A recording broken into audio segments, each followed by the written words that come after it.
He was working in the field when suddenly a large amount of milk flowed past his feet. Looking up, he finally discovered the source of the milk, which kept flowing out continuously, yet the milk in the basin didn't decrease at all. He returned to the house, ready to store the milk, but surprisingly, all the buckets in the house were already full. There was still milk in the basin he was holding, and unless he turned the basin completely upside down, the contents inside wouldn't completely disappear. This treasure was something he had just dug out from the field.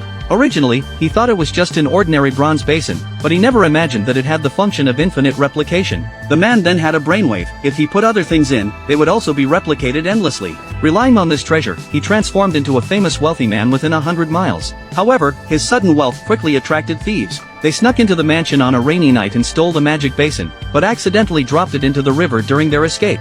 Not long after, an older woman was washing dishes by the river and luckily found the basin. She used it to sell rice cakes and unexpectedly discovered that the rice cakes would replicate endlessly once placed in the basin. Subsequently, the woman used the basin to make herself a large sum of money, but when she went to the bank to deposit the money, she was immediately arrested and sent to prison. It turned out that the magic basin could only replicate identical things, so although the banknotes were real, they all had the same serial numbers. The bank quickly discovered these counterfeit notes, and the poor woman could only spend the rest of her life in prison. In prison, she met a few companions and told them the secret of the magic basin. Before she went to the bank, in order to prevent others from stealing her basin, she dug a deep hole in a nearby cowshed and buried it. The woman said that she was old and let them take the basin after they were released, but they must use it to benefit mankind. The two girls who heard this story looked at each other. They never thought that they would have an unexpected gain on their first day in prison, but now there was a problem. The basin couldn't be used for banknotes, so what should they put in it? This exciting movie is called The Magic Basin.